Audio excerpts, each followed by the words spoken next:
ஒரு ஆஃபீஸில் வேலை பார்க்குற ஒருத்தர் ஏதோ தப்பு பண்ணிவிட்டார். உடனே மேல் அதிகாரி அவரை கூப்பிட்டு அனுப்புனார். நீ செஞ்சது தப்புன்னார் கோபமாக. இது ஒரு ரகம். சில அதிகாரிகள் இப்படி நீங்கள் செஞ்சது தப்புன்னு சொல்கிறதில்ல, நீங்கள் செஞ்சது சரி அப்படின்னு சொல்கிறதில்ல. எப்படி சொல்லுவாங்கன்னா, நீங்கள் செஞ்சது சரியில்லைன்னு நான் நினைக்கிறேன் அப்படின்னு சொல்லுவாங்களாம். அதாவது சில பேர் நீங்கள் செஞ்சது தப்புங்கிறாங்க, அதையே மாற்றி சொல்கிறார் இவர், நீங்கள் செஞ்சது சரியில்லைன்னு நினைக்கிறேன். இது ரெண்டும் அர்த்தம் ஒன்று தான், இருந்தாலும் வார்த்தைகள் வித்தியாசம். நிர்வாக திறமை இல்லாத ஒரு அதிகாரி யூ ஆர் ராங் அப்படின்னு சொல்லுவாராம். நிர்வாக திறமை உள்ள அதிகாரியாக இருந்தால் அதையே கொஞ்சம் மாற்றி I think you are not correct அப்படிம்பாரான். இதுதான் வித்தியாசம். இருந்தாலும் வார்த்தைகளை உபயோகப்படுத்துகிற விதத்தை வச்சு தான் வேலை நல்லா நடக்கிறதும் நடக்காததும் இருக்கும். விவரம் தெரிஞ்சவங்க என்ன சொல்கிறாங்க தெரியுமா? Be a leader not a boss அப்படிங்கிறாங்க. ஒரு லீடராக இரு, பாஸாக இருக்காதே அப்படிங்கிறாங்க. சரி, அப்படின்னா லீடருக்கும் பாஸுக்கும் வித்தியாசம் உண்டா அப்படின்னு கேட்டால் இருக்குன்னு சொல்கிறாங்க.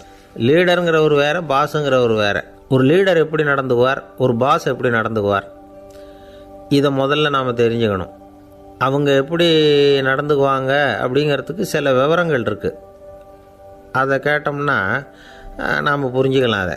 அதாவது பாஸுங்கிறவர் விரட்டிக்கிட்டே இருப்பார், லீடருங்கிறவர் ஊக்கப்படுத்திக்கிட்டே இருப்பார். நாளைக்கு சாயந்தரத்துக்குள்ளே அந்த வேலையை செஞ்சு முடிக்கலைன்னா தொலைச்சி விடுவோம் தொலைச்சி அப்படிம்பார் அவர்.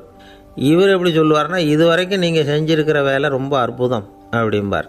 பாஸுங்கிறவர் அதிகாரத்தை நம்பி செயல்படுறவர், லீடருங்கிறவர் நல்லெண்ணத்தை நம்பி செயல்படுறவர். நம்மக்கிட்ட அதிகாரம் இருக்குது, பவர் இருக்குது, அதனால் காரியத்தை சாதிச்சுடலாம் அப்படின்னு நினைக்கிறவர் அவர். மற்றவங்கக்கிட்ட ஒரு நல்ல அபிப்பிராயத்தை சம்பாதிச்சுக்கிட்டு அது மூலமாக காரியங்களை சாதிக்கிறவர் இவர். பாஸுங்கிறவர் பயத்தை உண்டு பண்ணுவார், லீடருங்கிறவர் அன்பை பரவ செய்வார்.